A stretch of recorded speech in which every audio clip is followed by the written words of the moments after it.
Good afternoon, everybody. Uneducated Economist here. So oftentimes when we hear about the low interest rates, we hear about how they drive asset prices up. How you hear about the real estate market, stock market, bond market, all these markets start driving up on account of the low interest rates and the asset bubbles that come from them.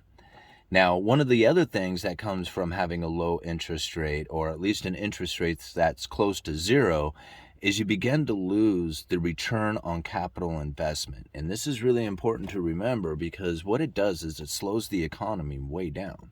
And not a lot of people would recognize it since you see the asset prices going up or the asset bubble forming when you have low interest rates. But really what ends up happening is you have a less of a return on your capital investment, and then that in turn slows the economy down. Could even be a negative return on capital investment when you have inflation running and you have a low interest rate return on your capital.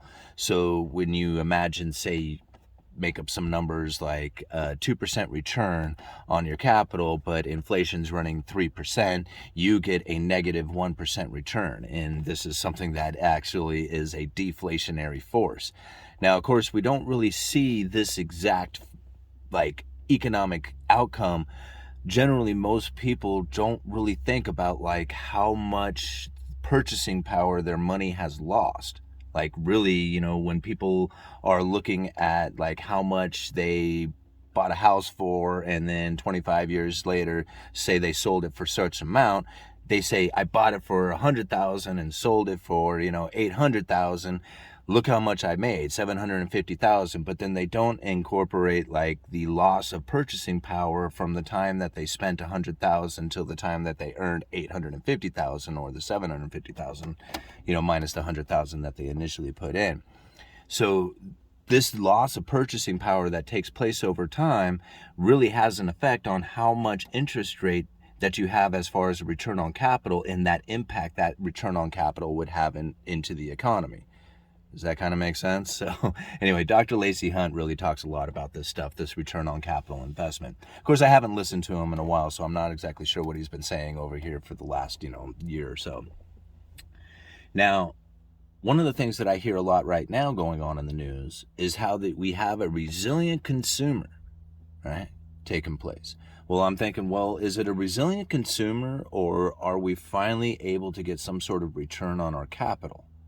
We actually put money in the savings account or a money market account or CD, and we have a decent return that comes from that. That's money we can spend into the economy, right? I mean, you think about it. We've used this analogy before.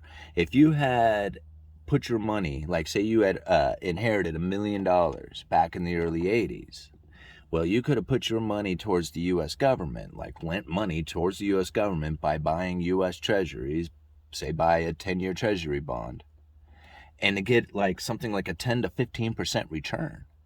I mean, that was pretty decent for $1 million back in the early 80s. You would have $150,000 a year. You could live off of that easy.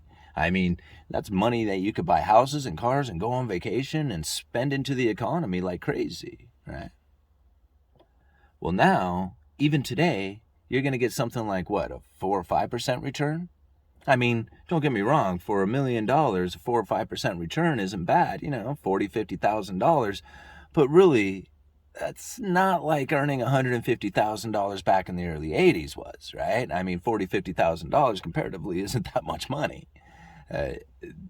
really, right? So now we think about what's happening today as time goes on and we have an elevated interest rate.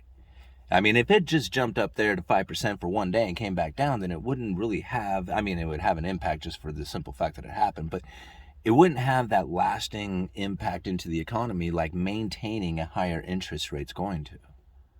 If you could have a higher interest rate due to the fact that you're fighting inflation, but inflation comes down and you maintain that higher interest rate while inflation is down, that's a return on capital that you can then spend into the economy. It'd be like stimulating the economy in a way. Eh? I mean, that's really, if you think about it, that's really what would happen. So now I think about how everybody is hoping or wishing or praying for the Federal Reserve to lower interest rates so that their asset bubble can continue on, like, their stock investments or real estate investments. A lot of people are hoping for this to take place from the Federal Reserve, and yet really, if the Federal Reserve was to just allow what's happening to continue to happen, well, the hardworking savers of the world can then get a return on their capital from their hard work and their savings that they can then reinvest back into the economy again, and there actually have an economy that is more sound, more stable, built stronger, right? This is how you really do it. You don't go continuously into debt, borrowing money to try and stimulate the consumer out there. That's not the way you continue to grow an economy. I mean, you can. It'll give you the image, right? It'll give you the appearance of a growing economy. People will look around and be driving nice cars and wearing fancy clothes and stuff, but that's on a limited time. I mean, debt can only be carried or be taken out for so long before there's finally somebody's going to say, hey, I want to be paid back, right? Or you don't get any more. And that time will eventually come. A lot of people say that's happening now. So we think about this, like, what is this return on capital investment that is happening now that we finally get to be in an environment that it occurs? People don't know. Like, they've never really been in an environment in which that there was continual increasing in interest rates. I mean, I'm not trying to predict the future. I'm just trying to say this is what seems to be occurring out there. Right? Federal Reserve is putting out word that they're going to try and not only maintain the elevated interest rates, but there's even talk about going for a little bit further as far as increasing the interest rates. This is, again, like, inflation coming down, right? Although, it ticked up a little bit, but, nothing goes straight up or straight down. You're going to have fluctuations in it. But if you have a consumer that's slowing down, you get a return on capital investment that brings the consumer back to it.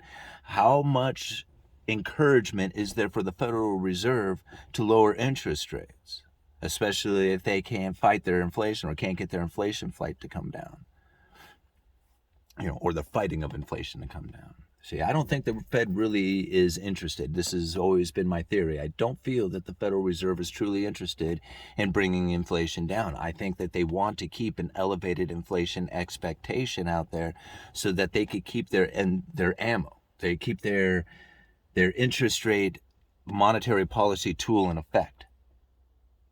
See, this is really what it comes down to, is that when the Federal Reserve took their Fed funds rate to zero, they ran out of monetary policy. They lost their ability to manipulate interest rates in order to stimulate the economy. That was the tool that they've had for a very long time. And when they lost that ability, they were scrambling for ideas. They came up with all these alternative ideas as far as like forward guidance and the stimulus packages that came out during the pandemic from unusual and exigent circumstances. Like, this was some pretty creative stuff that they needed in order to stimulate the economy, because they were at zero or pretty close to it, not enough to stimulate. Well, now the Federal Reserve has brought a lot of ammo back to their monetary policy.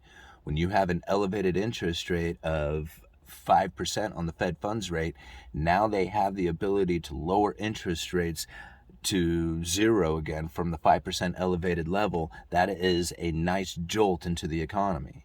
It's still not quite enough, right, to do it because of the low neutral interest rate, which is another story altogether.